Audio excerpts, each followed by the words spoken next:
Hello friends, इस video में हम गेट और मेक का प्रयोग सीखेंगे और एक ऐसा आसान तरीका जानेंगे जिसे जानकर आप कभी भी गेट और मेक के प्रयोग में कंफ्यूज नहीं होंगे। आपको ये बता दें कि गेट और मेक का प्रयोग पॉजिटिव वर्ब के रूप में करते हैं जब कर्ता खुद काम न करके किसी और से करवाता है। जैसे उसने मुझसे कार धुलवाई, उसने मुझे रुलाया, मैंने उसे क्लास में मार पड़वाया, उसने मुझे पकड़वाया, या वह मुझसे अपना होमवर्क करवाता है। इस तरह के वाक्य, जैसे उसने मुझसे कार धुलवाया, he got the car washed by me. वह मुझसे अपना होमवर्क करवाता है, he gets his homework done by me. मैं अपने भाई से पत्र लिखवाता हूँ, I get a letter written by my brother. इसमें हमें सिर्फ एक बात का ध्यान रखना है कि जब गेट का प्रयोग हम करते हैं तो इसके बाद हमेशा नॉन लिविंग थिंग्स या निर्जीव वस्तुओं का प्रयोग किया जाता है और क्रिया का तीसरा रूप आता है। जैसे उसने मुझसे यह कार चलवाई, he gets his car driven by me. अब ही गेट्स, गेट के बाद आया है हिज कार। कार जो है निर्जीव है, तो गेट के बाद हमेशा निर्जीव वस्तु आती है और वर्ब हमेशा थर्ड फॉर्म में आता है। जैसे ड्रिवन आया है, ड्राइव, ड्रोव, ड्रिवन।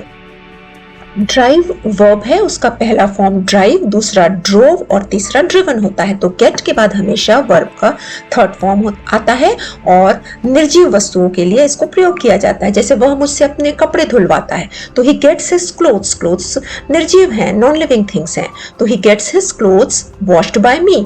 वॉश पहला फॉर्म, वॉश का सेकंड फॉर्म वॉश्ड और थर्ड फॉर्म भी वॉश्ड होता है। तो इसमें गेट्स का एक ही सिंपल रूल है कि गेट के बाद एक तो निर्जीव वस्तु का जिक्र होगा और दूसरा वर्ब अपने थर्ड फॉर्म में होगा।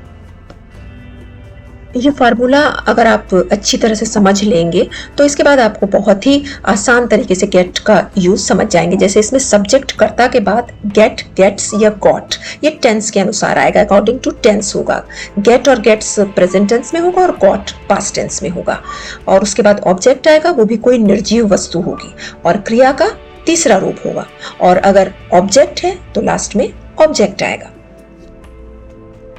जैसा कि पहले ही एग्जाम्पल्स में हमने देखा, वह मुझसे अपना होमवर्क करवाता है, he gets his homework done by me. Gets simple present tense हुआ, क्योंकि ही है इसलिए गेट में एस लग के आया। हिज होमवर्क निर्जीव हुआ, डन बाय मी।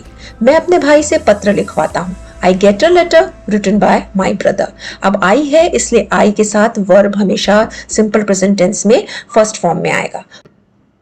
और मेक का प्रयोग जब हम करते हैं तो उसके बाद लिविंग थिंग्स यानी सजीव वस्तु आती है, और जहां गेट के प्रयोग के बाद वर्ब थर्ड फॉर्म में आता है, मेक के साथ क्रिया अपने पहले रूप में होती है। जैसे है उसने मुझे रुलाया, he made me weep. He get me weep नहीं बोलेंगे, गेट तब आता जब यहाँ पर कोई निर्जीव वस्तु होती, लेकिन यहाँ ही मेड मी वीप। मी यानी मुझे, लिविंग है, इसलिए मेड मी वीप आया।